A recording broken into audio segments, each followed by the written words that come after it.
Good evening, everyone. Welcome to the meeting tonight.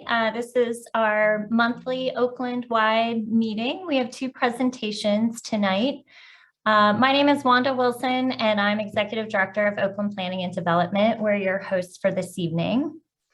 Our agenda is a presentation by UPMC about their proposed new hospital building at UPMC Presbyterian, and a building at the corner of Ward Street and the Boulevard of the Allies for conversion to apartments. So those are our two presentations. We have just a couple of updates to provide to you before we begin our presentations. Please consider supporting OPDC during today's Day of Giving, Give Big Pittsburgh. So we've had several generous donations today that we're very grateful for. So please consider supporting OPDC today or anytime now until year end. And we are still coordinating food deliveries. So contact my colleague Geraldine. Her information is there if you could use some support or know a neighbor that could use some support. We had a meeting last night about zone change that's proposed in the neighborhood. Many of you stalwart folks joined us then, so thanks for coming out again tonight. The information is on our website. It's listed there. There's a project page there. You can also fill out a survey there. We also have, we'll be able to coordinate with people if you're interested in learning more about the process of providing testimony at Planning Commission. Please get in touch with us and we can help you understand exactly the process and what it's like, that sort of thing. So please be in touch with us about Planning Commission testimony. And we have a couple more meetings coming up in December. So we have a development activities meeting on the Carnegie Mellon University Master Plan, Monday, December 13th at 5:30. The city will be hosting that. And our regular Let's Talk meeting and Oak Watch is Wednesday, December 15th at 6 p.m. So please plan to join us for that meeting as well. We won't be having the regularly scheduled Oakland-Wide meeting in December due to all the holidays around the end of the month. So for UPMC, our presentations is our first presentation tonight. And we have Roger Altmeyer and Michael Schlesser from UPMC. I also see that John Kerlicki, you're here with us as well. So I will hand it over to the folks from UPMC to introduce their team of consultants that you have with you. Again, people I think are pretty familiar with our process, but we will have the presentation, and then please use the chat here on Zoom to type your questions. You could be doing that throughout the presentation. If you have comments or questions, I'll be monitoring that, and then I'll facilitate a Q&A after the presentation. So I'll be verbalizing people's questions and comments for the presenters to answer. And then if there is somebody just on the phone only who can't utilize the chat function, we'll allow an opportunity for those folks to then unmute and be able to participate by phone. And I think with that protocol in place, we'll go ahead. Our folks from UPMC can take it away. Thanks, Wanda. And for those of you that don't know me, I'm John Kerlicki. I'm with UPMC Presbyterian Hospital Administration, and just want to thank OPDC and thank this group for the opportunity to present today. I know we have presented in the past, but we have refined our project and are excited to share that with you guys today. And look forward to any comments you might have. And with that, I'm going to be short and brief, and I want to turn it over to Mike Schlesler, who can then introduce our team. And yeah, thanks, Sean. Thank you. Thanks. So we've got presenters on our team here tonight from HGA, from IKM, from Trans Associates, and from Olin Design. So starting with the HGA team, I think I'll just turn it straight over to Kyle Wiseman, who's going to start the first part of the presentation. Thanks, Mike and John.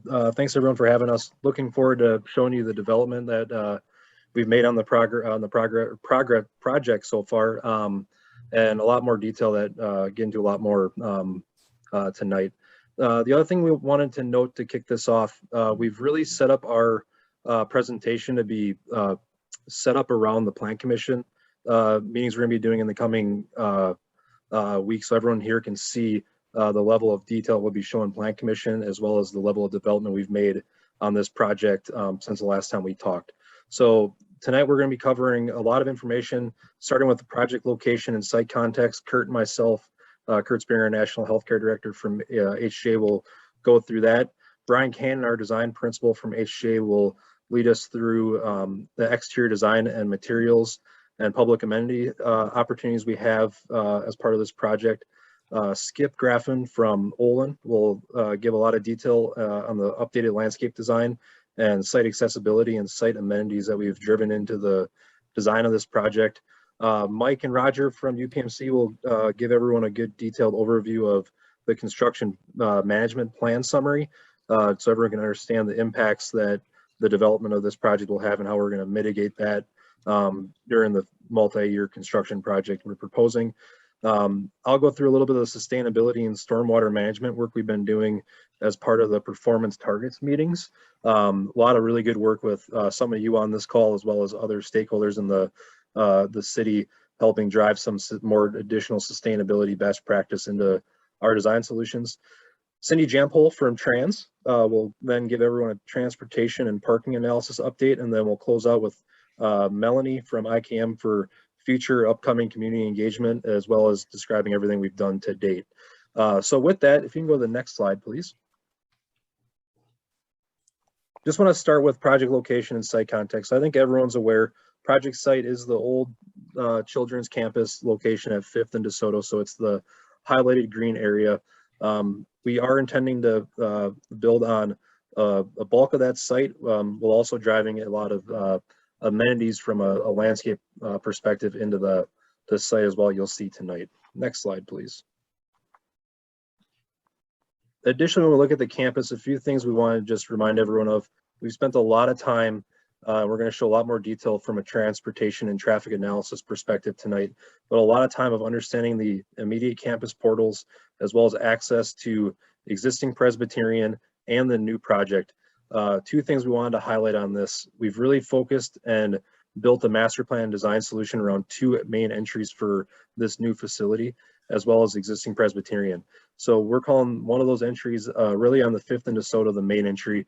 That really becomes our main inpatient entry access portal for the site with a 450 car parking deck. We'll show you more detail later. And then a north entry, which is the existing ED drive. The thing to note, we're going to use that as part of our outpatient portal and emergency department portal. Currently, the site has all of their traffic valet traffic come to that portal. And our project is not increasing clinical capacity. We're really just taking bed capacity and making all the dual occupancy patient rooms into single occupancy patient rooms. So when we analyze that from a traffic perspective, it's not driving a substantial amount of more people to the site. So the two portals we've created have allowed a really good opportunity to take the one location of access and put it to two, helping manage the amount of traffic coming to the campus and not causing additional any traffic issues in the additional site roads, and we'll show that in more detail tonight. Next slide, please. I'm going to hand it off to Kurt Spearing to walk through some of the context. Thank you, Kyle. This is Kurt Spearing. You know, one of the things we get to do as an architect is we get to really learn and experience and explore the neighborhoods and the communities in which we work. And it's been a real pleasure for us to be able to walk through this Oakland community in this area and kind of learn more about the history, the background, the nature, and the character of the community and the architecture that it represents. So this is sort of a view of from Schenley Park. It shows the Tower of Learning in the background, and then the UPMC campus with the old Presby. You can sort of see that just a hair off to the left of center, kind of rising up above the hill in sort of prominence. But you can see that there's a densely, you know, from Schenley Park, it's a very green sort of space that changes once you get to the streetscape and you get to look at the neighborhood and the community immediately surrounding the Presbyterian campus. On the right is the green block that Kyle just indicated to you in showing where it currently exists. Let's go to the next slide. When we look at the neighborhood, and we'll do a little bit of a neighborhood walk right now. This is 5th Avenue in DeSoto, looking east up the hill at the site where the old Children's Hospital was present in the past. And you can see that the South Tower is there, fairly prominent. And then the existing sort of embracing arms of the old Presby, you know, with the tower sort of looming large in the center and anchoring the embracing arms off of either side of the campus. Let's look at the next slide. And over time, this is actually looking east again on DeSoto. Over time, you know, as the campus has begun to be developed, this green space that we have now by virtue of the fact of the removal of Children's is really the only green area within this sort of community, or within the, I'll say, surrounding blocks, if you will. So what we're trying to do in the design is not to lose the benefit of that open space, but to build a fairly large structure, because functionally that's what's required, but still not lose the sort of green space and the openness that green space provides and the relief that it provides the neighborhood itself. Next slide. You know, the neighborhood, the buildings themselves architecturally, it's a fairly diverse architecture and sort of what we'll call micro environments. So each of these areas has a very different character. This is 5th Avenue with its sort of, you know, one-way traffic and, you know, very busy street with a pedestrian walkway and buildings built, you know, tight to the corner, tight to the building edge or to the road edge itself, but also has a very nice scale to it as it sort of works its way down 5th. But you can see there's a little bit of fragmentation between the sort of the ribbon windows of the lab building in the foreground and the clinic building in the center. And then you go as we move towards the Pitt campus itself. Next slide, next photo. And then Brian's going to talk a little bit about the architecture and a little bit of the character of the buildings that have been built, you know, over the past decades and centuries, for that matter, on this campus. Brian? Well, here's a collage of images of some of the key touchstones that we've responded to as we looked into the design of this. Reading in columns from left to right, you have a really wonderful collection of seriously iconic towers. The Cathedral of Learning, for example, and the Litchfield Towers create a neighborhood with really dramatically strong vertical buildings. One column over, we see a really kind of wonderful texture of limestone buildings built over, you know, a span of 100+ years, in which builders have tried to continue a wonderful tradition of articulated human-scaled limestone buildings that relate really nicely to the street, and we're pretty strongly inspired by that condition. The next column over describes a condition of monumental buildings set in really beautiful landscape. A lot of buildings in Oakland are tight to the street, but a significant number set back and create a park-like environment around the building. And we've tried very hard to build on that tradition. And the far right drawings and postcard images show some old history of Presby. Kurt described the embracing arms of the original building, the way historically this building sort of reached out, created an arrival court, and addressed 5th Avenue as the main front door of Presbyterian Hospital. And that's one significant thing that we've been able to recover in the design of this, is a strong connection between Presby and Oakland's Main Street. Next slide, I believe. is a title slide that tells what we're going to talk about next. Exterior design and materials.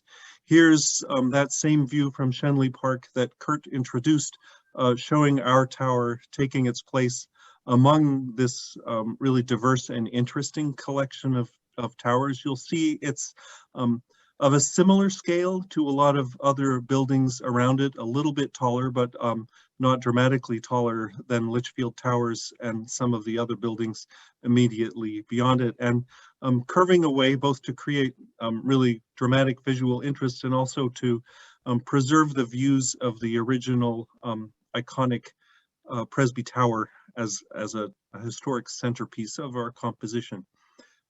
Next slide. This overall slide, I think, tells the story of a lot of our aims. We are, as you can see, introducing significant landscape into the center of the site, both on grade right up against Fifth Avenue, but also 3 levels above at a significant roof terrace that is above our well-hidden 450-car parking garage, which is located behind that curving glass and limestone screen that you see arcing along the first 3 floors of the building. That screen is a direct, trying to create a direct connection to the limestone architecture that you see elsewhere in the neighborhood and existing at the same scale. It's also transparent enough to create really strong visual connections between the inside of the hospital and the street life. But it's also our public amenity in the sense that we are creating what we call a lifestyle village, 3 floors of accessible programming right out at the tip of the building. So you can come in, enjoy coffee at Starbucks, public education programs on an upper floor. And the idea is that the hospital will not be read or experienced as a separate place, but as a building that's strongly connected to and accessible to the community. Then the tower building, which is the large curved glass structure above, starts at level C4, 4 floors above grade, and it's functionally and experientially connected back to the hospital, which is sort of, because of the hillside, it begins 4 floors above Fifth Avenue. And you can see a new addition, a new front face on the existing Presby South Tower, which provides circulation space for stronger connections through the campus, and a significant new glassy identity that relates to the expression of the existing building. Keep going. A ground level view of our entrance to the right is the public entrance with Starbucks and public amenities beyond. To the left is our hospital entrance vehicular drop-off entrance canopy, and you can see above the presence of the roof terrace from the street and the South Tower addition. The landscape, which Skip will describe in great detail, is intended to manage significant on-site stormwater runoff, and the arced shape in the center of this is a placeholder for a significant work of commissioned art relating to the front door and providing a really strong identity. Next slide looks at the same condition up close. Here's our sort of public front door entrance with access to the lifestyle village space within, which we'll describe in greater detail. And this gives you a good sense of our 3-story tall limestone expression, which is simple in form in the sense that it's a long, gentle curve, but quite complex, I think, in realization. It's got significant depth in these triangular shaped limestone piers, and as it arcs around the front of the building, it takes on a really interesting dynamic energy, I believe, that helps knit the whole complex together in a sort of welcoming update on the gentle embrace that Kurt described as being part of the original complex. Next slide. This is our hospital front entrance itself, a little bit separate from the public entrance. And as Cindy will describe, we've engineered this site to provide ample queuing and stacking space for all the cars arriving here. So you can drop off and pick up right in this location, and then continue on. You can see where the white car is coming out of the parking garage directly into a covered 3-level above grade and 2-level below grade parking structure. And the valet service occurs within the footprint of the parking garage, making a really nice, dry, protected valet drop-off experience, and also reducing vehicular congestion right at the front door. Next slide. This is an overview of our roof terrace elevated above the parking structure. The idea of this is that it's a significant amenity for hospital users, patients and their families, as well as staff, for example, at lunchtime. But it's also open to the north entrance, which is the current Presby front door drive linking DeSoto Street over to Lothrop Street. So it'll be open to the public. There will be controlled access public events such as concerts in the park, movie nights, a whole host, we hope, of programmed activities that UPMC will set up as the project comes to life. Keep going.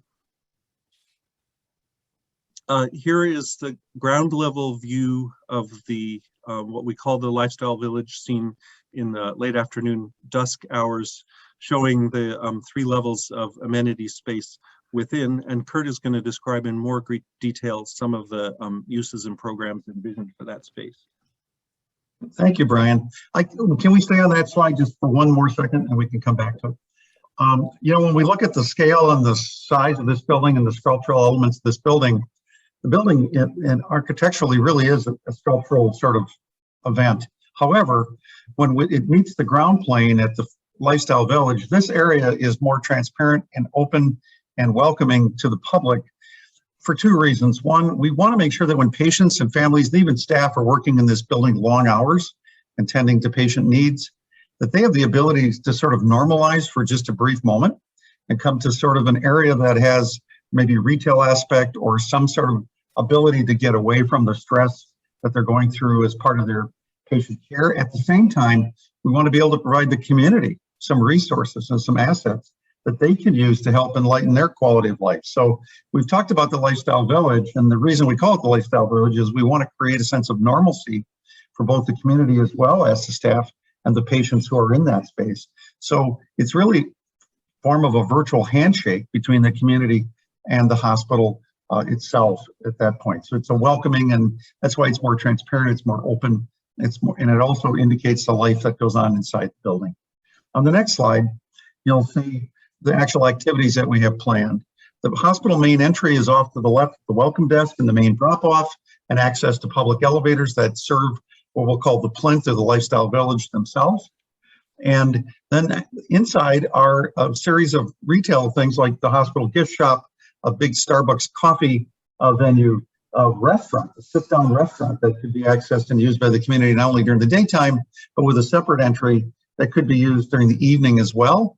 And then a retail market that is really meant to be a more temporal in that it can change over time.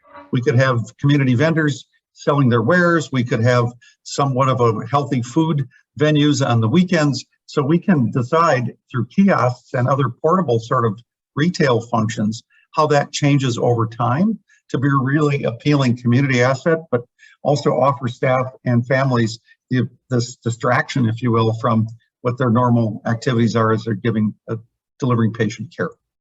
On the next slide, we're showing education center, which also would have access for community programs around wellness, but could also be reserved for other functions as deemed necessary.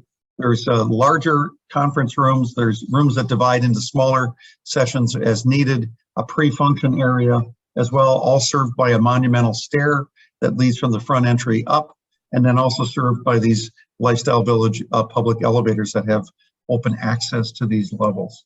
On the next, let's go to the next level. The next level. Oh, We didn't show the third level is the spiritual level and a dramatic overlook. Right, This is dramatic our- overlook with exercise and fitness areas for patients, families. Also the spiritual center for replenishment, a quieter sort of space itself. And then Brian, do you want to proceed then with the DeSoto view? Sure. Here's the DeSoto Street elevation, which appeared as a question in the chat. Sort of moving from left to right, you can see that the cantilever of the building overhanging the base of the building opens up views to our front arrival park. We hope diminishing the presence of the building right on the corner and creating a really welcoming, tiered, multi-functioning plaza out in front of the building with a raised terrace related to the public and restaurant uses right at the tip of the building. A restaurant entrance, as you can see, potentially occurring at this location. More to come as we work out restaurant tenant possibilities. And then all of the working functions associated with the lifestyle village, the fitness center, restaurant, the education center, have windows extending as far up as they are needed on this elevation, so that this side of the street we hope will be pretty activated and have a nice sort of life, filled with life experience. The green bands in this rendering are, we're not proposing a green building. Those are markers to identify significant areas of the building which will be devoted to a public art commission that UPMC is in the process of initiating. We're going through interviews with a large number of invited significant artists to look at ways to create sort of significant and dynamic artworks on the two zones of this facade that you see highlighted in green.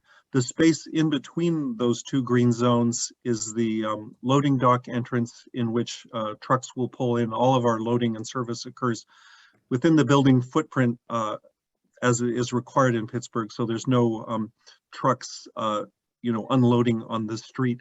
And then let's go to the next slide to look at this view from down the hill. At the very top of the building, in the far right of this image, is the emergency department entrance, where similar to what you have now on DeSoto Street, in which ambulances pull in and unload underneath the tower. So the opening that you see sort of downhill from that blue van is our loading dock entry, which is significantly screened, and except when vehicles are entering is a closed garage door. And the images on the left are a few artworks created by a few of the invited artists who are in the process of submitting and being interviewed for the work of commissioned art on the building.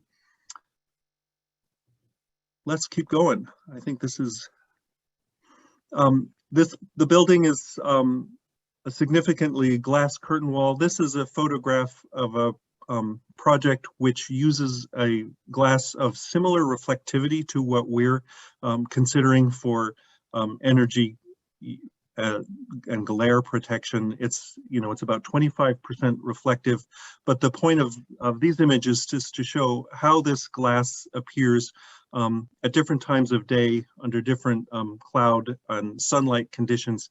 So it's going to be a pretty lively expression that picks up the character of the surroundings at different times. When the sky is super blue, the building is blue. When the sky is grayer, it takes on a lot of the cloud and sky reflections. So it should be quite lively, and given the curvature of our facade, it'll be have what I think is a pretty nice play of color and light across a changing surface. The next slide looks in detail at some of our exterior materials. We have a metal panel up at the very top of the building, a combination of perforated for air movement and textured opaque for enclosed mechanical equipments. Significant amount of glass curtain wall Every other floor has an inset metal reveal to sort of change the scale of this overall tower and introduce a different secondary reading. And especially on the southwest side of the building, we have vertically oriented projecting solar shade fins, which help significantly as we manage glare and get an optimal amount of natural daylight in our patient rooms. And at the base of the building are the sort of vertically oriented limestone piers that I described in earlier shots. And the next slide, I think, gives you some close-up images. On the right are the vertical recording has stopped. It's back. The metal reveals every other floor level. And on the right, you see the limestone material right at the base. We're currently looking at a Alabama limestone, which has a little bit more veining in it than you see in a lot of Oakland buildings. So it should take on a nice natural grain and have significant visual interest. And I think that's the sum total of our exterior. Let's keep going. Oh, these are exterior elevations, which are part of the city planning submission requirements. This Fifth Avenue view gives you a sense of how the tower is going to present its narrowest end to the street and go some distance to reducing its visual bulk from that standpoint. And the next two images look at the long elevations of the building. This is a section elevation. The black material at the base shows the existing Presby South Tower addition and parking garage cascading down the hill, and you get a sense of how steep the conditions we're dealing with are, and the glass tower beyond, and these reflections give you some sense of how the curvature of our building picks up light in different conditions. And the next slide, the DeSoto Street elevation, gives you an overall look at that condition as well. This side has a significant curvature inward. It's concave on this side, and so the street experience there should be quite unusual. This is not a boxy building. It has a large scale, but a really interesting sensuous curvature as you move up DeSoto Street. And I'm going to pass this off to Skip, who will also be able to describe the work and to answer many of the questions about trees, landscape, and water retention.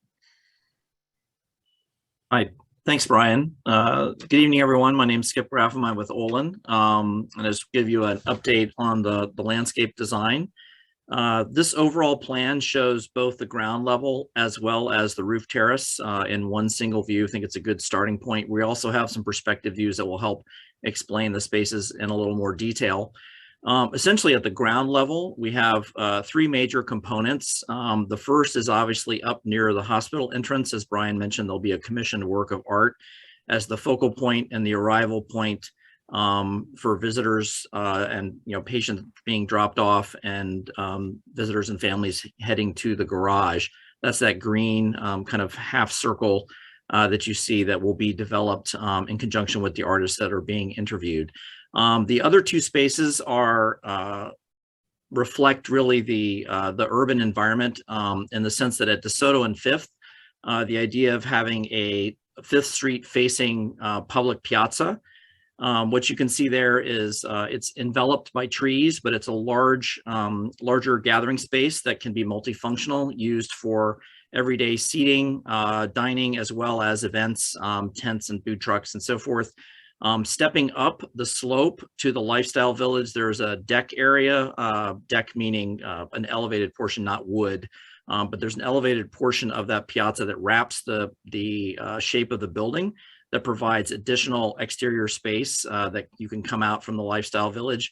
Separating that is a planting area as well as step seating that orients towards the piazza. The idea here is that pedestrians moving up DeSoto and along Fifth Street There's a direct route that's directly alongside the street that will facilitate movement.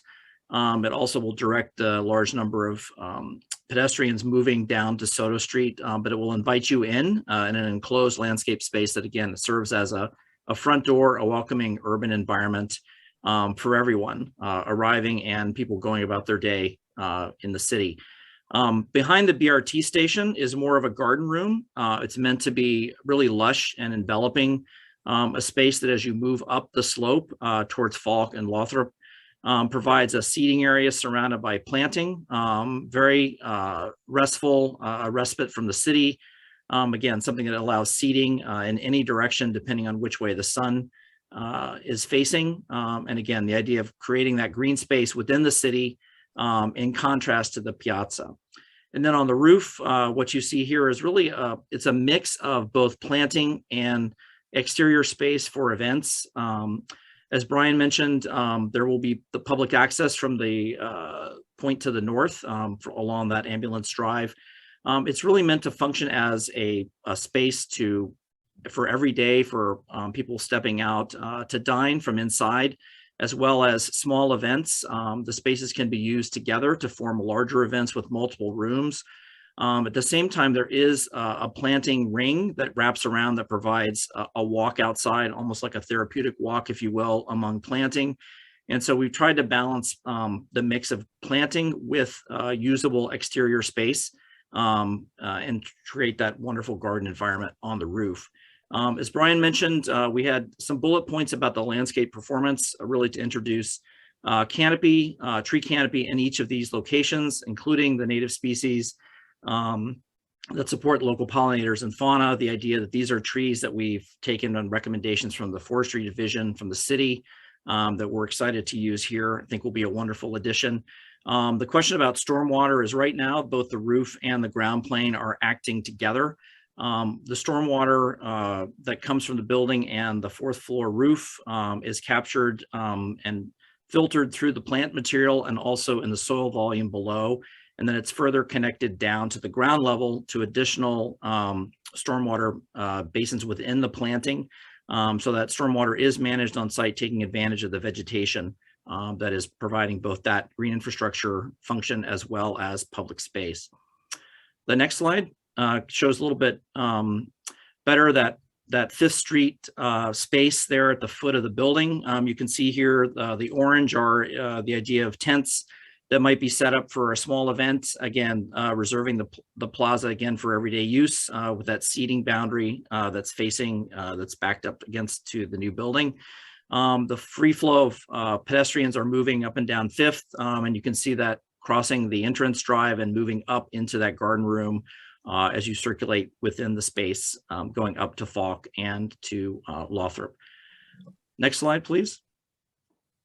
This shows the view looking kind of northeast from the BRT station. Here, what you see again is the entry drive. Pedestrians will be crossing here, and you can see that piazza space, that step seating that is a transition layer between the upper level that's serving the lifestyle village and the lower piazza that is much more of a public front door, public space along the street. We do have a number of plantings that are part of the stormwater management system, as we noted. Some of the earlier images were really to show the building. We see this as a lush environment with a variety of scales of trees, large canopy trees, lower multi-stem trees, shrubs and perennials, and grasses mixed in to really create that a really unique green space in this part of the city. Next slide, please.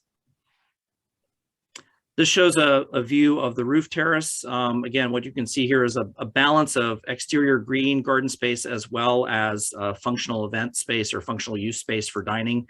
Here you can see the umbrellas are unfolded for dining during the day. There are two small shade structures that are part of a larger stage area that can be used for events and concerts, could be set up to use for movie nights and so forth, as Brian mentioned. Rather than one giant space, we opted for two smaller spaces, again, to create that overall feel of green. And so and then there's that perimeter walk through along those planting areas. It creates that sense of being able to move through a garden. Next slide, please. This shows essentially the movement of pedestrians around the site. We have everything in the kind of darker orange dashed line is accessible, moving across from Atwood across 5th up to the Lifestyle Village front door and on up to the main lobby door is all below 5%, all accessible. And again, the garden room moving up from the BRT up to Falk also. There is one spot that does require a handicap ramp that is up next to Falk to connect some of the grades there. And I think that's it for me, Brian. I don't know if it's back to you or on to Kyle. I think it's Mike now. Okay, Mike, sorry, all you. Yeah, thank you. Next slide. Thank you. So we'll talk a little bit about what the site's going to look like during construction. So the lines shown in green represent how construction traffic will get to the site throughout the course of the project, primarily using Forbes to Belfield and then down 5th Avenue to access the site. The lines shown in yellow represent how construction vehicle traffic will leave the site. The line shown in red along O'Hara would be to access only a portion of the site. We're working with our partners at Pitt to limit or eliminate the amount of traffic that construction traffic that flows on O'Hara by using a cut through on Bouquet Street. That's a work in progress. Next slide. Just a quick look at the site overview. Along DeSoto on the right side of the image, during the course of construction, which will be about 3.5 to 4 years, we will take the parking lanes and one of the travel lanes, leaving DeSoto to be a single lane northbound traffic. And then along 5th Avenue, a single lane closure just in front of the site, but not to interrupt the BRT Atwood bus terminal so that the bus traffic can remain operational there. The yellow line represents a pedestrian detour, taking pedestrians safely away from the site along the south end of 5th Avenue and then back across the street if that's where they need to get to. Next slide. This is an interactive slide. If you have a phone and can scan the QR code, this slide and the next will provide you a little bit of a better perspective. But again, just showing the lane closures along DeSoto and 5th Avenue. In the bottom left image, we're looking east down 5th Avenue, and in the bottom right, looking west down 5th Avenue. Next slide. And then two more perspectives. One, again, looking west down 5th Avenue from further east, showing the construction entrance into the lane closure on 5th Avenue. And then in the bottom right image, showing the single lane northbound traffic heading up DeSoto. Next slide. To speak briefly about the helicopter flight paths, both permanently and during construction. Again, permanently, there's no change to flight paths or helistop location on existing Presby. The building was designed intentionally to avoid those conflicts. Next slide. When we look at the flight paths that are in operation today, we have 2 PennDOT flight paths. Next slide. And then we have a 3rd flight path that was designated by our Stat Medevac team. So next slide, please. The way those are operationalized today, the green path is where the majority of our flight traffic goes through. The yellow path, the Stat designated alternate, would be the balance of that traffic. And then the red flight path is only used on very rare occasions when necessary to maintain safe operation. So that flight path is usually avoided. Next slide. So during construction, we'll have to erect tower cranes to build the building. Those will interrupt the flight path for our primary. Next slide. And so that bottom flight path now shown in red, which is normally our primary, won't be able to be used. During that time, the Stat designated alternate that flies over the Peterson will be our primary, and then the PennDOT secondary path will be the alternate. We're not anticipating that the use of that alternate path will noticeably increase. Next slide. Okay, Kyle. Mike, I want to take a slide here and just walk through some of the sustainability and stormwater management and environmental studies we've been doing as part of the design process. Hopefully can provide a little more insight, more detail in some of the questions that have come up. So like we stated previously, the project is working through the performance targets meetings. We've had 2 now with various stakeholders and the GBA, as well as other stakeholders in the neighboring communities, really getting to a lot of really great sustainability opportunities. The project is targeting LEED certification. So that's something that we are working through as a design and ownership team from a systems and design perspective. So that is the goal that we will be able to achieve as we work through design and construction. Additionally, focus a lot on energy usage. So right now we've done a lot of work around energy use intensity or EUI ratings, benchmarking around industry standards around the nation, and then comparable projects in a healthcare environment, which is unique from an energy usage perspective, to get to a really good baseline and understand what we can do to really drive that down from that baseline from an energy use perspective. Right now, through very detailed energy modeling, collaboration with the Green Building Alliance in Pittsburgh, right now we're targeting a 40% reduction below that industry benchmark for a healthcare facility, which is really a great target for us, really great for reduction in energy usage. So really great win for the team as we develop the design further. Additionally, there's been a lot of questions around reflection and glare and focusing concerns. So our team, knowing the shape of this building and the urban context we are in, we do not want to leave this project once built impacting neighboring walkways or buildings or anyone around the site. We've done a lot of advanced facade performance modeling and analyzing a very high performance glazing system. We don't have it tonight, but we can provide at some point very detailed glare and reflection analysis that we've done based on the curvatures of these buildings, as well as analyzing every minute of every time of day throughout the entire year. Don't have the graphic, but the takeaway is there's no major focusing concerns on all the initial studies we've been doing.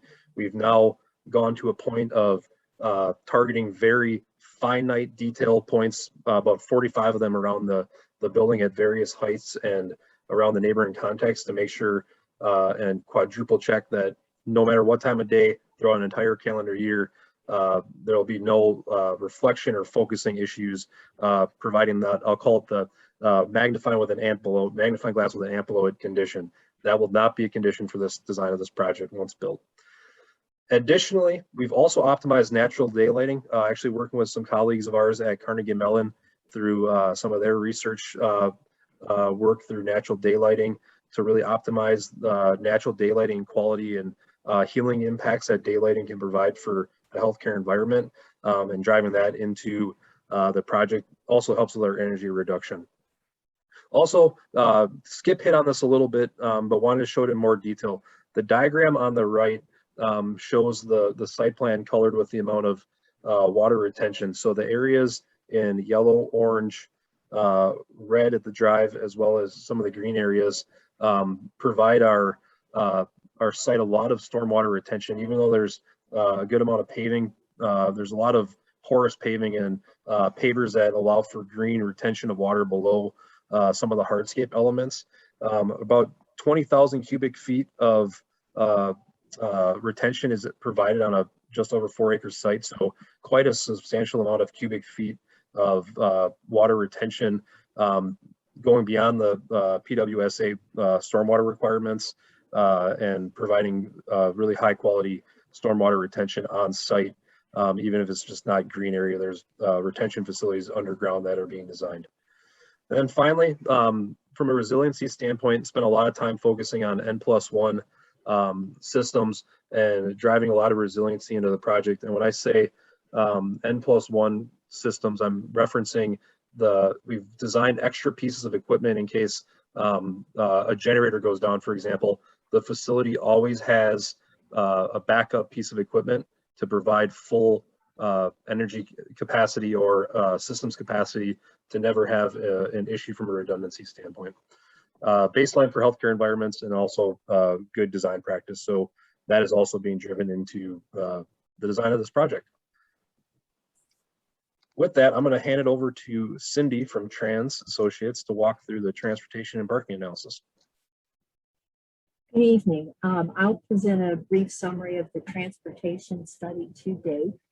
This first slide indicates the area of the traffic study as required by DOMI, and that extends from Aliquippa Street over to DeSoto Street, down including the 5th and Forbes corridors, and over to Robinson Street as well. The signalized intersections are indicated by these small traffic signals, and unsignalized intersections are various colored dots. The interesting thing about the traffic study for this project is first that the project itself does not increase the inpatient capacity, and basically the patient rooms are going from 2-bed to 1-bed rooms, and people are getting moved around. The delivery of services is getting moved around, but there's not a huge slug of additional persons and vehicles that are associated with the project, but rather reassignment and moving of existing trips. In addition, the BRT project is coming through the area, and so we have included in our analysis the impacts of all of the roadway and traffic signal and bicycle and pedestrian facility changes that are part of the BRT project, because by the time this project is built, the BRT should be in place. And you've seen the BRT station on right in front of the building on a few of the previous slides. Next slide, please. One of the things that we've done as far as parking is concerned is to reassign parking on the site so that it will be most convenient for the patients and visitors who are destined for Presbyterian. And in this slide, I know it's kind of busy, but just the color code on this is that patient and visitor parking locations are shown in green, with staff parking shown in blue. The new main entrance off of 5th Avenue will be the entrance for inpatients and other patients and visitors, and that will provide access, as you've seen in multiple other slides, to the new parking garage, which will have 450 spaces. There will be a few designated staff spaces, but by and large, that is going to be patient and visitor parking, which can be done either by self-park, or there will be an extensive internal valet system that will allow for getting in and out of your car undercover, as well as the drop-off in front of the building, as has been previously described. The Victoria Garage will provide parking for outpatients and additional visitors, and that will be related to access via the existing emergency department drive that's located in front of Presby as it stands now. One can either park oneself in that garage or pull into the ED drive, which will be reconfigured, and utilize the valet service, and the valet operators will take cars into the Victoria Garage. The Victoria Garage, also at its lowest level, closest to Falk Clinic, is currently served by valet parking on the north side of Falk Clinic, and that will continue with the construction of the project. Some staff parking will be offered in the Presby Garage, with the remainder of staff parked off-site utilizing the UPMC shuttle system as occurs today. Next slide, please. This looks busy, but it all makes sense. This is how the new driveway works to enter and exit the site. 5th Avenue, of course, is one way in the westbound direction, so we are showing entry and exit as a right in and right out. At the location is the existing traffic signal opposite Atwood Street that is in place now. When one enters the site, one can either bear off to the right to the drop-off area, or pick up, if you're picking up someone perhaps who might be discharged.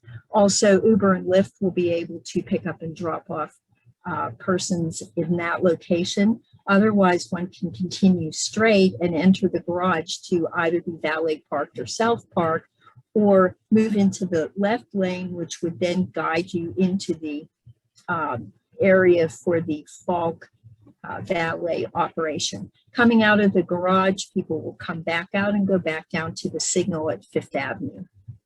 Next slide, please. This looks a lot like the first one, but here are the differences. This slide shows the results of the traffic analysis. First, the aqua rectangles indicate the locations of the BRT stations. Just for reference, you may have seen many presentations on that, but there they are. And in addition, what we found is that basically above and beyond what's going to be done as far as lane arrangements and traffic signal operations, bike lanes, pedestrian facilities, we will be recommending optimization of traffic signal timings that will reflect the traffic that's related to the changes in the Presbyterian campus. Other than that, and also perhaps a few stop signs at driveways, that is the extent of the traffic changes, which is understandable when you recall that we're not really adding traffic, but simply moving it around. Next slide, please. This simplistic drawing shows that we intend to provide a bicycle room that will be accessed in the space between Lothrop and the building. There will be a secure bicycle room that will provide some workbench space as well that will be used for employees. There will also be bicycle racks on the site that would make it possible for patients and visitors to park their bicycles on the site.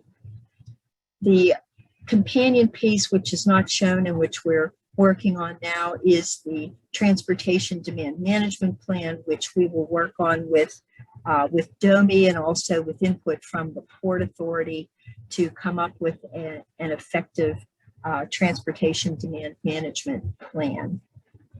And with that, I'll turn it over to Melanie.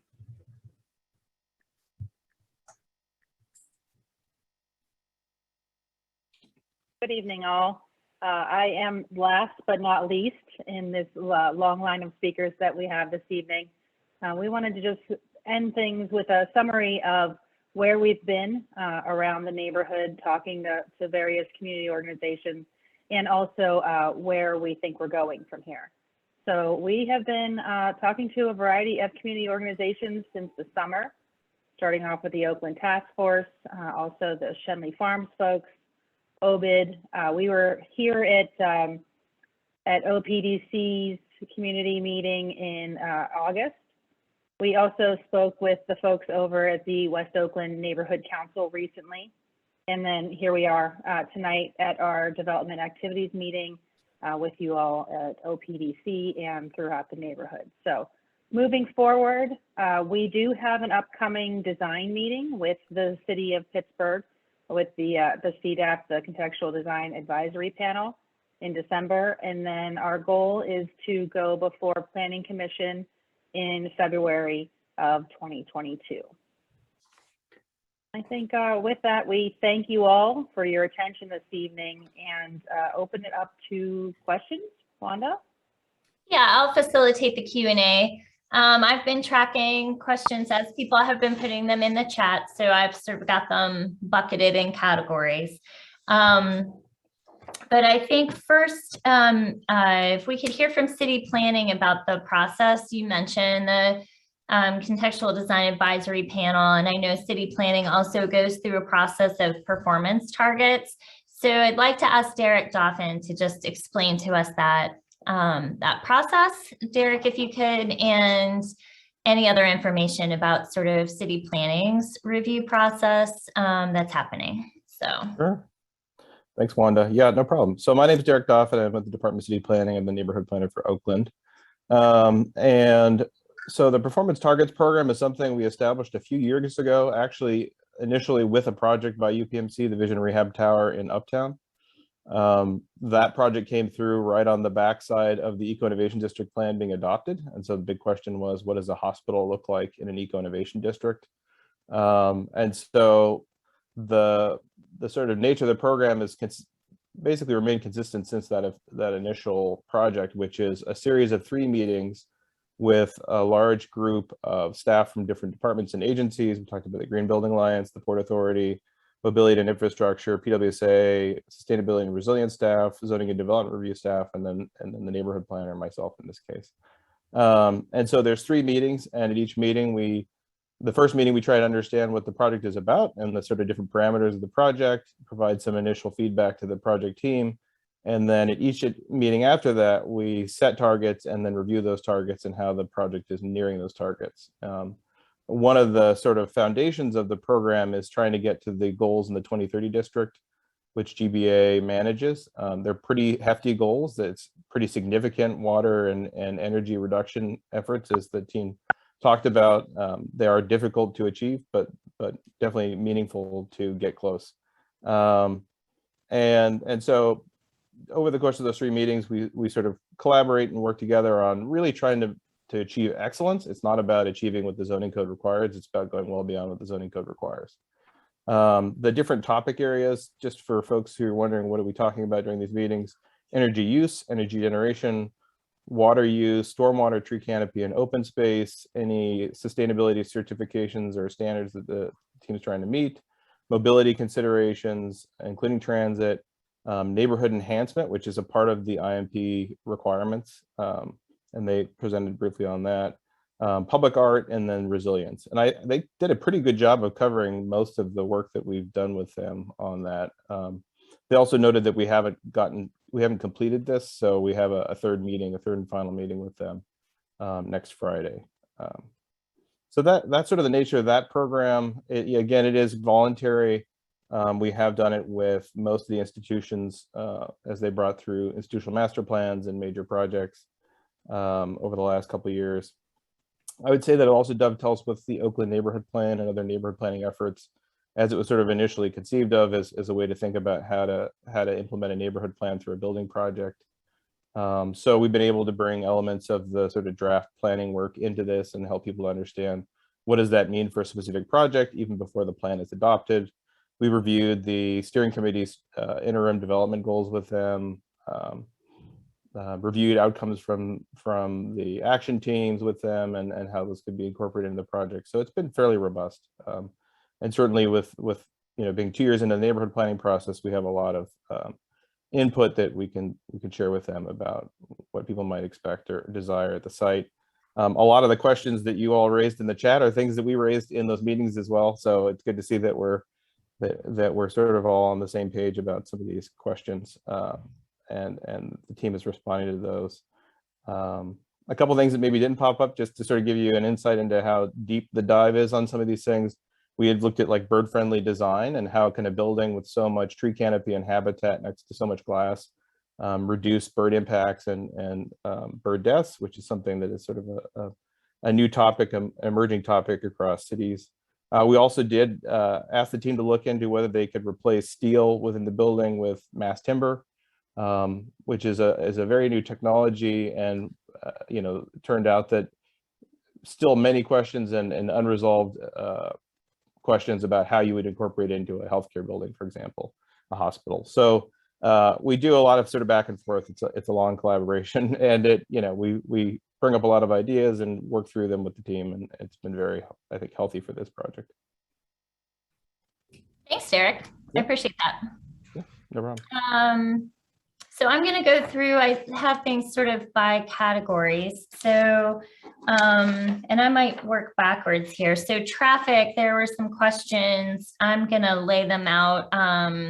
So is there any way to, will 5th and DeSoto still be kind of a bottleneck the way that it is, or would there be any changes to that?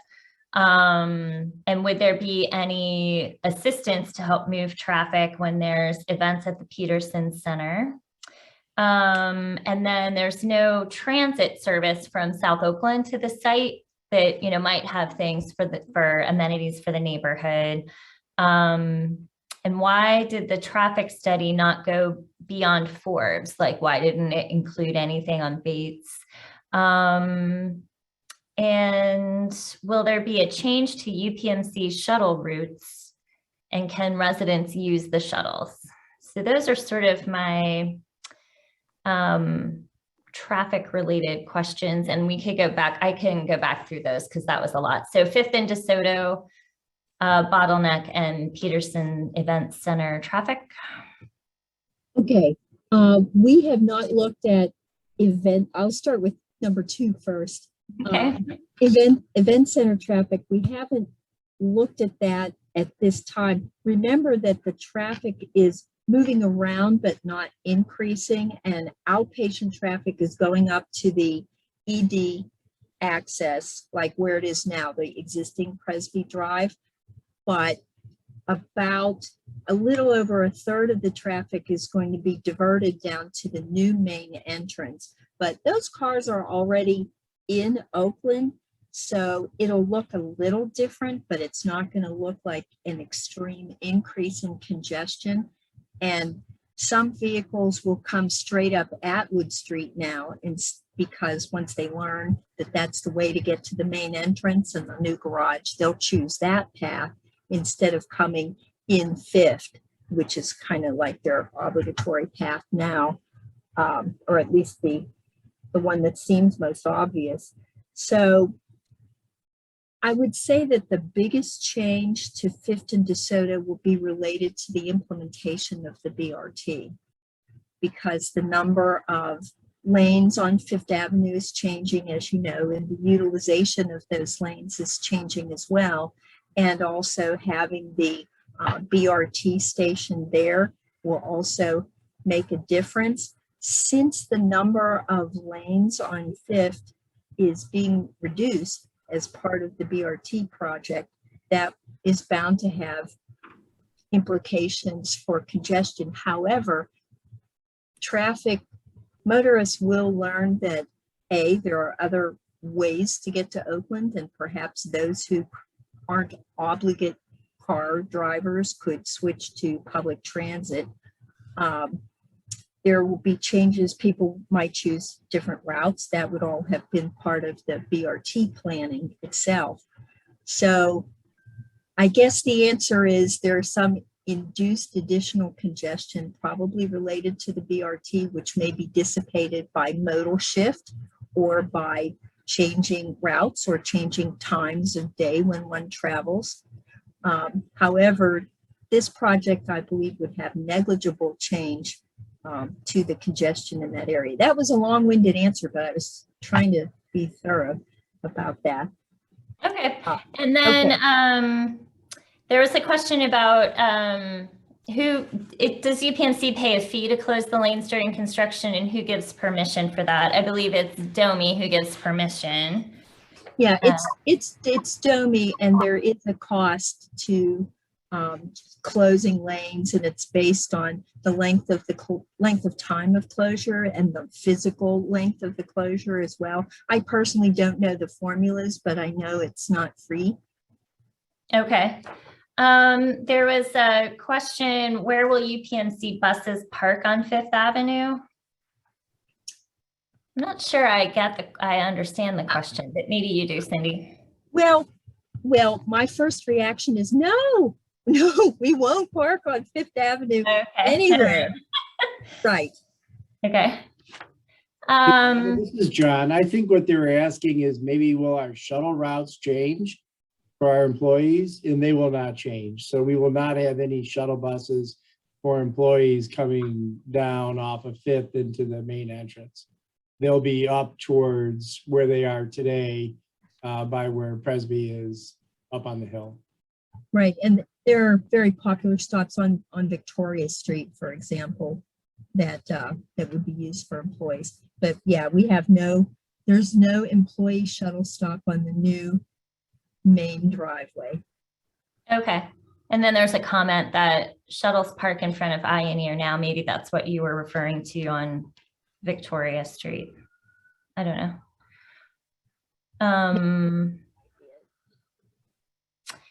Let's see what else was on the list. So I think we've gone through the list. There was a comment, sort of about shuttles, and is there any, that institutions and Port Authority could work together to have a circulator shuttle throughout Oakland that residents could use. And there was also, related to the question of would the shuttle routes change, could residents use the shuttles? The Port Authority circulator shuttle has been the subject of discussion for as long as I've been doing traffic studies in Oakland, and without resolution at this time, but that doesn't mean that it can't be brought up again as a discussion item. And John, did you want to say something about non-UPMC people using shuttles? Sure. Yeah. I mean, I can't give an answer on that today. I mean, we'd have to look at the utilization of our shuttles for our staff and when we run them, and to see if that would be feasible. But I really can't give an answer saying we can do that today. But we can definitely explore it. And then the last thing on traffic was there was a specific question about the size of buses at the Atwood bus stop, like what size bus it accommodates. And then I think that's it for traffic. The conversations with the Port Authority indicate that they intend to use buses that can be as large as the articulated buses, or when my son was young, he used to call them the bendy buses, the ones that have the accordion-like structure in the middle. So those are long buses. The bus station that's going to be right in front of Presby will accommodate 2 buses at one time. Okay, I'm going to move now to surface, like materials of the building. And there was a lot of comments about the glass, a lot of questions. I think you answered a lot of them, but just to go through them, that the shiny surface could affect driving, but then there was, you talked about the fins that could avoid the glare, that the facade does seem very out of place with the other buildings around it, that it will stand out like a sore thumb. What will the reflected light be like on DeSoto Street? And why was glass selected? Was it because of cost? Can you smash it with a hammer? And that the Merlin building on Forbes has a blinding glare. This is Kurt Spearing. I'm going to maybe ask Brian to go into some of the detail of the work that we've done on shade and shadow studies relative to light reflectance, and then also the impact of the size of that building on the site. As far as glass, it's not the most expensive. It's not the cheapest building type. It was done in some of the photos that we showed you. It was done to reduce the actual weightiness or the impact on the skyline and on the massiveness of the building and the size of the building. So from that standpoint, I think it was picked because it was really intended to sort of reflect a lot of what's in the community back on the community, but not have a strong character onto itself. The shape and form is as much about the function of the facility as it is about the curvilinear nature of the building itself. So it does reflect a fairly efficient floor plan from the standpoint of the inpatient units above.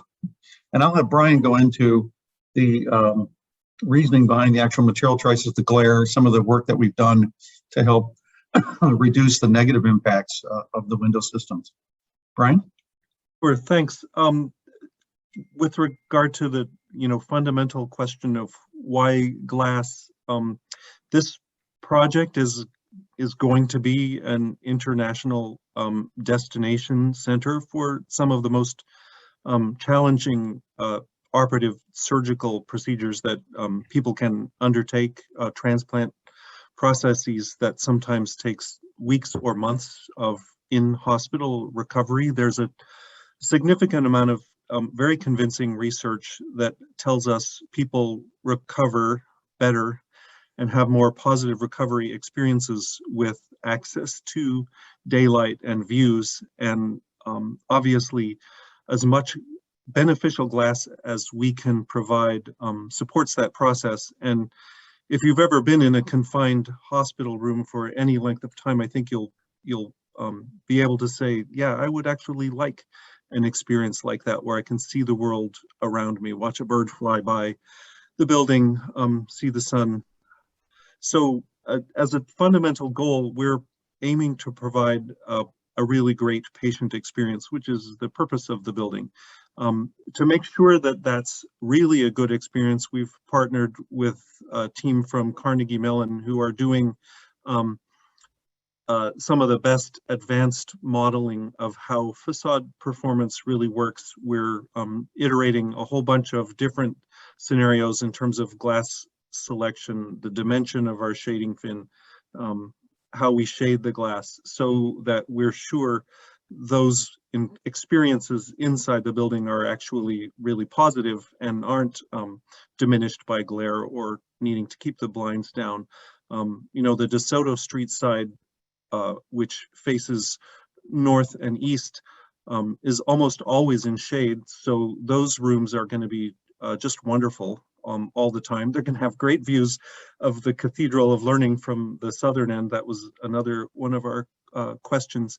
And the windows facing south and west, we are working hard to optimize their performance. And as you can imagine, the shading fins that control glare coming into the building also help limit the reflectivity of the surface from the southern sun. There will be more to report on that in the weeks ahead as we you know, get deeper into that analysis. But you know, the bottom line is this should provide an unusually great experience for patients. And a follow-up question is, the glass is, you know, substantially full width and full height. It's not literally full width and full height because we have you know, baseboards and columns and lower ceilings to accommodate mechanical equipment, but we're aiming to provide a significant glass exposure from each patient room. Okay, I think we'll move on to scale. There was a comment that it's really not necessarily, or you couldn't really say that it's not significantly larger than existing buildings in its context. And there was a question of, could you compare the building to the size of the children's hospital that was there before? And can you see the cathedral from the site?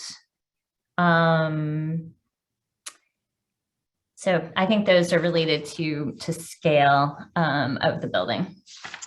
In terms of scale, the building is approximately the same bulk and feel on the site as the lab building BST. Further to the west, it's you're right, it's not as tall as Litchfield, but it's getting there. And I don't remember the height of the children's hospital, but it was a smaller building, the original children's hospital, so it is significantly bigger. Yeah. You know, I would say you would say that the footprint of this building is diminished from what the children's hospital footprint was. So it occupies maybe less ground plane, but it is taller. Yeah.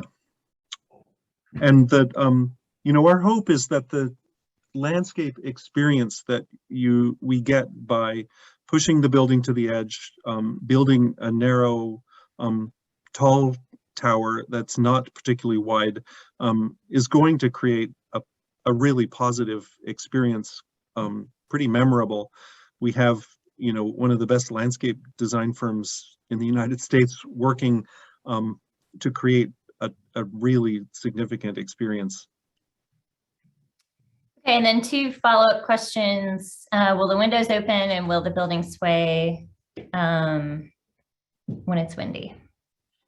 The windows will not open. It's, you know, in order to provide the interior environment mandated by safety protocols, we're managing airflow mechanically. It's a significant amount of air changes, but the energy performance in a building like this goes downhill fast with operable windows because you can't manage air infiltration, and the building will not sway. We have a remarkably robust structure. Okay, we'll move on to a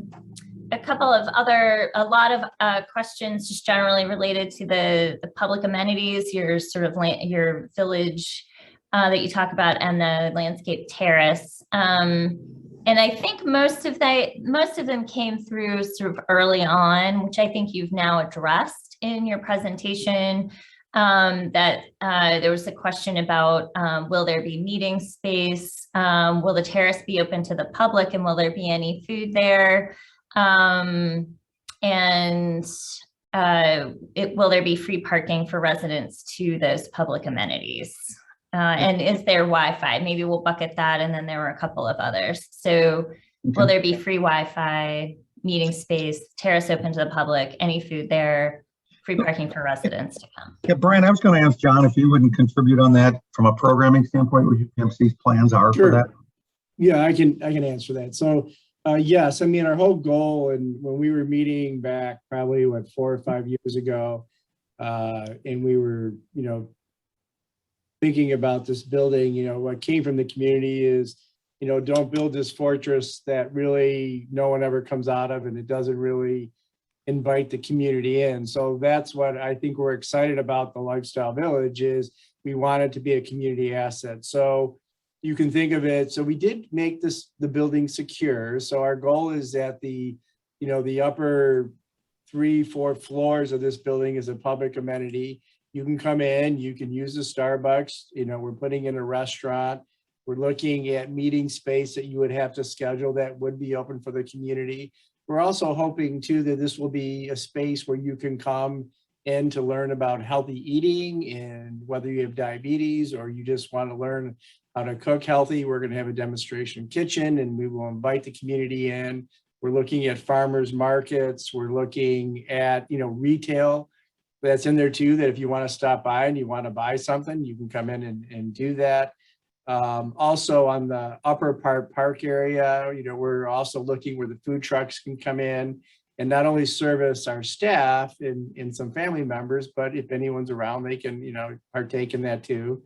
We are looking at trying to program the space where we could have movies in the park, which are open to the community, and obviously to our staff, and also to our family members that are here, and some of our patients. If they can't go outside, our goal is that they can watch the movie from one of the windows and hear the sound. Working with the symphony to see if we could have a small quartet come up and play and have some concerts in the series. Also looking at providing yoga in the park, where if you go down to Market Square and at noon, they have yoga out there and people go out and exercise. Those different kind of things that we are thinking about that we want to program, and really making it open to our staff, to our family members, and to the community. So I'd say yes. On the free parking, I can't answer that. We need to make sure that we provide enough parking for the patients that come here every day, and the other members. Could there be a discount on parking? That's an option too. So great questions. I don't have an answer for that, but it's definitely something we can look into. And Wi-Fi, John? Oh, I'm sorry about that one. Wi-Fi? Oh yeah, I'm sure we're going to have Wi-Fi there. How far to go out in the public space, I don't know. But yes, we do have guests Wi-Fi in all of our spaces that's available to anybody that comes. And I know it does extend out the building. I think that's a great question. We can look to see if we can put some repeaters so that it also, can extend into definitely the park space and some of the piazza space on Fifth Avenue. Okay. And then there was a question about, how were community groups involved in designing the village amenities that you talked about? Describe the focus groups, what were the size, and how were the organizations recruited? And then there was a question, what is the amount of square footage of restaurant and retail? Well, I can talk about the community process. So this happened again about 3-4 years ago with HGA. I know there was hundreds of people involved. A lot of staff were involved. A lot of patient families were involved. We used our quarterly meeting of the community groups that, a lot of you are on here that meet with us. They were invited through that process too, in the presentations we were doing then. And that's how we kind of created this whole lifestyle village. So hundreds of people. We do have more documentation of the groups that represented that we could share in all the different meetings that happened. So happy to share that. As far as the restaurant is concerned, I don't know the square footage, but I believe we're looking, it's a sit-down restaurant that I believe can accommodate about 80 people. Kyle, can you help with that? Yeah, it's about 4,000 square feet, John, for the restaurant. And Yeah, then you've and got we are, another, just so you know, on the restaurant part, we are reaching out to local. We want a local restaurant group to work with us and come up with a concept for this spot, which we think can be really exciting. And then the last ones I have that I think came in prior to these sections of your presentation was on stormwater management and trees, which I think you actually covered people's questions around permeable pavement. Yes, it would be porous. And I think you described the trees that you're planting, unless you want to add, and you had a document, an image of stormwater management. So those came in, I think, prior to those sections, and I think you covered those, unless you have anything else to add. Yeah. Skip, are you good? Or do you want to comment on anything? No, I think so. I think Kyle went through the diagram to show that the roof and the ground plane are working together. The trees we are planting are recommendations, again, from the forestry division of the city.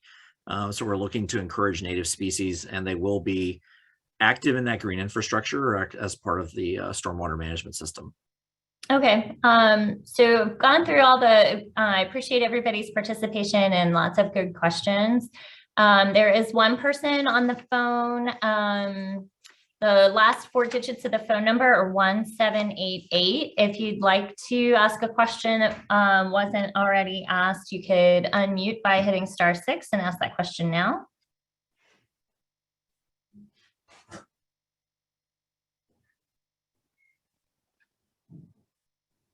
Wanda, it's just Melanie Como Harris. Part of the Okay. presentation. Okay, great.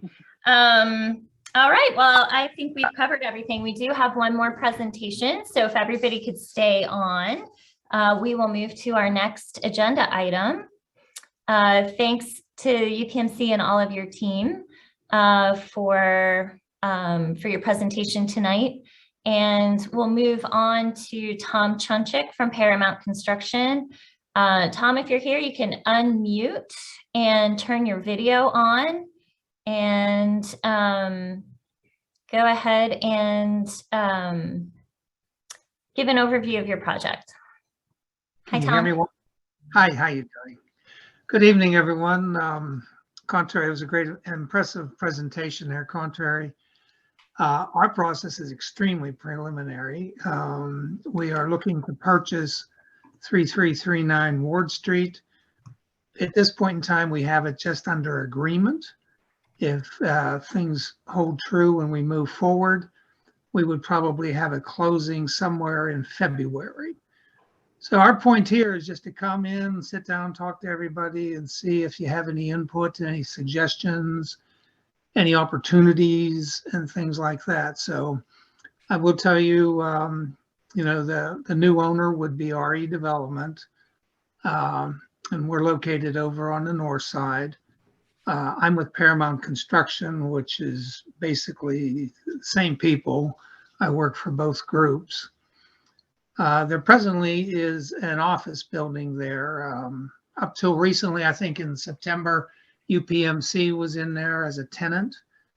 And we look to convert that building from office space over to 20 apartments. There is parking available in the basement level, which we will probably utilize for handicapped and maybe 1 or 2 other drop-off areas. The thing that was attractive to us is that over on Juliet Street, there is a parking lot, which we'll show you on an overhead view here coming up, and that provides, according to the agreement, somewhere around 40 parking spaces. And You want us to go to that slide now, or? I think that would be great, Wanda. Thank you so much. Okay, number 1 is where the building is at 3339 Ward Street. That's the subject property. And over number 2 is the parking lot. It's approximately, I think, 550 feet away, well within the city's requirement of being 1,000 feet away. So, and as you can see here in the overhead view, it was being utilized, with the UPMC, the existing tenants. And like I said, there is a garage there right now that comes off of the Boulevard of the Allies. And right now, I think there's 8 or 9 spaces down in the basement. And Kathy, maybe we could go to the next image so people could see. Oh no, the one with the drawing shows the Rendering. yeah, sort of the garage entrance is there on the bottom right. Yeah, we wanted to at least give you a rendering. So we had Dunn and Associates out of Squirrel Hill come up with the rendering here. As you can see in the bottom right hand, there is a garage door there, and there is also a man door. One of the issues that we also will address is accessibility entrance. We're not sure if we will be coming off the alley behind the building, or if we will be utilizing something right there on the Boulevard of the Allies. And we will be putting in an elevator system. So either way, we will be getting people on and getting them up the elevator and having them access. The existing building right now, if you were to look at the peak, if you would go back once again to the other one, to the rendering. The existing building right now, if you look at the on the Boulevard of the Allies side, if you look at just that top floor balcony there, right at the base of it, the existing the existing roof line comes up to a point right there. What we're looking to do is fill in the attic that's there right now and then add 1 floor. We would not be increasing the size of the footprint at all. There'll be no increase in impervious area. The floor area ratio would be 4:1, which is allowable in the OPRD. We're anticipating to be somewhere, I think they said 52 to 55 feet in height. And the zoning requirements calls for 60 foot and below. We will be adding some trees there, as you could see, and some landscaping as much as we can. We'll be adding some lighting on the building to make it, stand out a little bit and be a real asset for a view off of the Boulevard of the Allies. We Tom, don't there's have any a question about, there's always a question about parking because that's such a big thing here. You have the lot available, but if you could talk about how you would charge for that, would it be, would it be free or would you charge for it? And then, if people in the building would be able to get a parking permit to park on the street, that adds cars to an already oversubscribed street parking system. So how to kind of make sure that tenants from this building actually use the parking lot instead of, not using it and parking on the street and adding more cars to the street. I do agree that that's a challenge just by the nature of people. We haven't discussed that yet, but I would assume we're going to try to make it, I can't, since we haven't had the discussion, I don't want to say there's not going to be any charge. It'll just be part of the rent. But I will get that definitely defined for you here, shortly or whatever. And yeah, I think it might, if it works, not exactly. It's not going to do allowing anything them to get the residential permit stickers. Yeah, that would be a way to really mitigate the impact on the neighborhood. We're willing to find out how we can do that to limit that capability. Yes, I have no problem with that at all. Okay. We do have some other properties throughout the Oakland area, and I do know that always is an issue. We provide parking on all of ours, and we want to make sure that the people do park there. On all of our existing properties, we do not charge for parking because we do encourage people to use the parking lots and not utilize the streets for parking. Okay. Historically, that is what we have done. Okay. And then there's a question about security at the parking lot, and who do you expect your tenants to be? You know, and with sometimes when we see balconies, people think that there's just going to be, you know, disruptive behavior on the balconies if there's students there. I think it will be a mix. We're not looking to just have students there. I mean, the idea is we're trying to have something for workforce type people. That is I think that was our whole idea behind this building here. I have no problem, you know, I'm sure we can discuss the balconies and things like that. We just really wanted something that with the mansard roofs and the balconies and stuff, that it would be a real contextually desirable building that worked well with the existing street. And from a security standpoint, you know, we do have all of our buildings, they are secure. From a parking lot standpoint on a security, there is a gate there, and I'm sure we will have that operational. And so, you know, people just aren't going in and out, and that it is to be utilized by the tenants. But once again, we have, you know, this is the way I look at it, and as you had suggested, this is our preliminary meeting. We wanted to come in and get those ideas. And then if we do close in February, I see us coming back at least once, twice more after that, you know, as we get into those design questions and some of the functionality and things like that, so that we not only create something that works well for us and our tenants, but also works well for the neighborhood. Right. Yeah. So just, you know, as you've said, this is a preliminary concept, just early visit to the community, and you would come back with flavor of what we were looking at, exactly. So that instead of us just coming in and saying, hey, we want to, and if I was showing you the existing building there, it wouldn't offer a whole lot. But we're definitely, you know, willing to discuss this all the way through. And once we get into, if we do purchase it, you know, all the way through from ZDR to CTAC, you know, working with their suggestions and the neighborhood's suggestions also. Okay, great. Well, thanks. We do really appreciate it when people come early in the concept planning phase of a project. So, so we do appreciate you coming and presenting to the community kind of early concept for that. We'll update, you know, if there's any other updates, you know, update the project page. I will, and naturally, if you have any follow-up questions, even, you know, you've got my email, get a hold of me and I'll get back to you, and you could broadcast those out. Okay? Okay. Yeah, definitely. Thank you so much, Wanda. Thank Okay, you, so this is our final slide with just some additional links and things that people can utilize.